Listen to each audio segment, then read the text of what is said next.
What is Bitcoin? It's a direct and most pure reflection of the value that you can create with your time. That's meaningful. That's personal. That means something to everybody. I've been trading my time for money since I was 11 years old. And it means a lot to me that I can now protect that value. You trade your time for money. Right now, the money you trade that time for is worthless and it's exposed to someone else's decisions. Bitcoin removes those decisions from someone else because the rules are predetermined, locked in a protocol, and it's programmed to increase over time. Bitcoin is for everyone, hits me really deep because everyone needs value. Everyone needs to consume and everyone needs to protect that value in order so that they can consume in the future. Different people have different problems, and Bitcoin ultimately solves all of those problems in a way that XRP or Litecoin or Dogecoin or Trump coin or any of the other coins can't.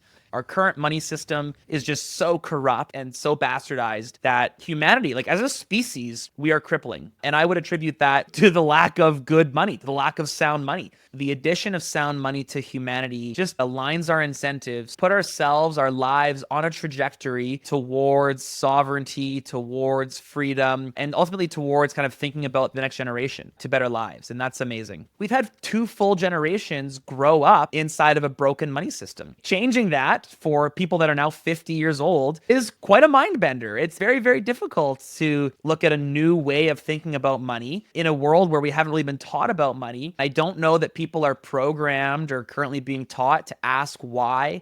And it's tricky to kind of unlearn 50 years of living on planet Earth. It's just an education. We're really undoing some pretty serious financial illiteracy.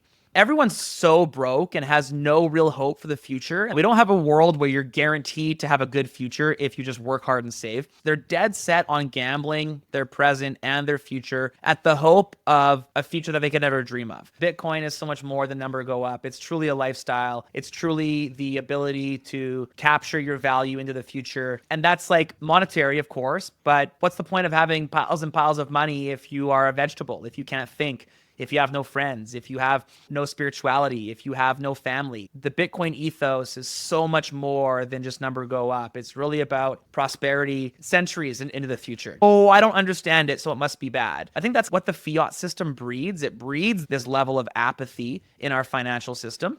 And as a result, we've got a bunch of people that are literally staring a financial revolution for the millennia in the face. And they're like, well, what about this stonk over here? How about GameStop, though? Oh, you are going to be so sad in 50 years, man. Well, Bitcoin's not backed by anything. It's like, well, what backs gold? What backs the dollar? What gives anything any value? Let's have this conversation. And the second you ask them that, they're like, oh, I don't know. Or they're like, oh, I haven't thought of it that way. It's like, yeah, no, I know. And that's okay. But let's be open to a conversation. We're really undoing some pretty serious financial illiteracy. It's easier to trick someone than to convince them that they've been tricked. This is just the process of showing people, hey, the legacy financial system has tricked you. This kind of new crypto environment is tricking you.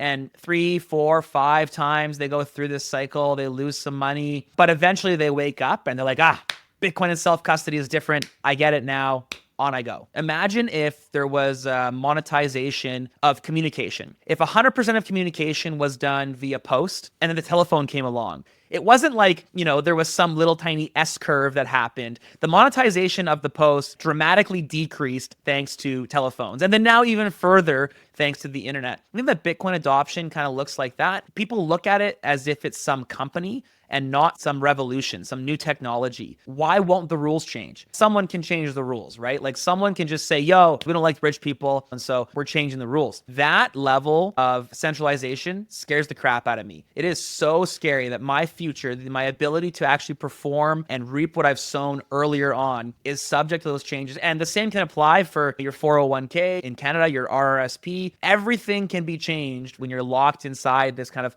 government ecosystem, and that's a problem. I actually was on a call with a guy who had 7 figures of Bitcoin sitting in Coinbase, and I was like, what are you doing? And he's like, well, it's the safest place for it. And I was like, aren't you worried that they're just not going to send it to you if you ask them? And he's like, oh, well, why would they do that? And I was like, well, because they thought it was a fine, because they don't have the Bitcoin, because they got hacked, because the government told them to. There's any number of reasons why this could happen. It's crazy how many people are so comfortable just throwing their money to someone else because they've been told, this is the safest thing for me to do.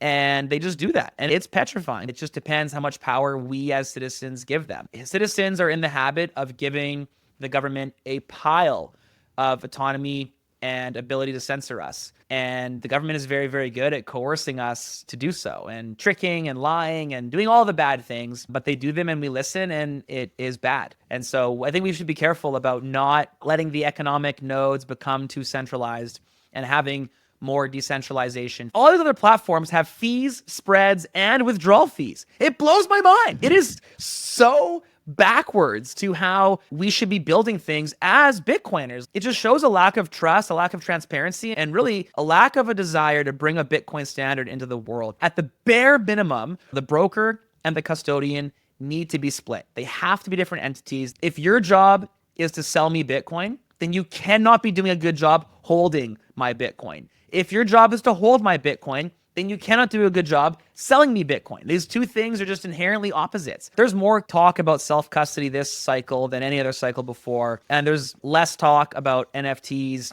and scams. People call them meme coins now, at least. If you called XRP a meme coin like 5 years ago, people would try to slit your throat.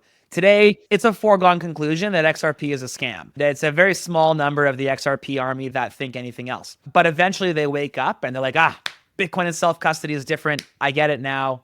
On I go. The way that we communicate Bitcoin needs to be in a certain way that the grifters of the world can no longer benefit from Bitcoin. When we describe Bitcoin as digital money, it leaves the door completely open to say XRP is digital money. When we describe Bitcoin as a payment network, then it leaves the door open. If we describe it as some digital asset, then it leaves the door open. We need to start being so diligent and getting our messaging down so true to Bitcoin being immutable, decentralized money, sound money, and having people actually understand what that means and what that is. Because until then, we're always going to have grifters in the world, the president included, who are going to try to benefit off the back of Bitcoin. I'm like a grandpa in this space. I can remember spending Bitcoin and waiting for comps to get my coffee.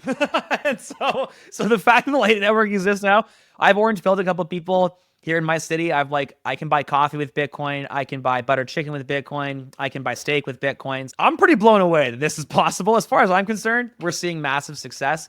I think that the custodian Lightning Network functionality is succeeding. And I think if this is all we ever got, it would be a success, because there are ways we've basically replaced the custodians from massive banking conglomerates into shadowy supercoders. And that's fine, in my opinion. For the first time in my life, over the last year, talking to people who have never used Bitcoin on-chain. They have only used Lightning Network, which is crazy. That blows my mind because it didn't exist. To me, Bitcoin on my hardware device offline is the purest form of Bitcoin. It's crazy to see how we've kind of progressed. And frankly, I think that the internet analogy can be a good warning for Bitcoiners, because the way that we do internet is not very good.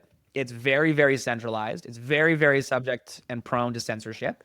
And we have to make sure that we don't make these same mistakes and compromise on these values for the sake of adoption. And we have to, push society gently but firmly in a direction that encourages them to be educated and encourages them to do things the right way.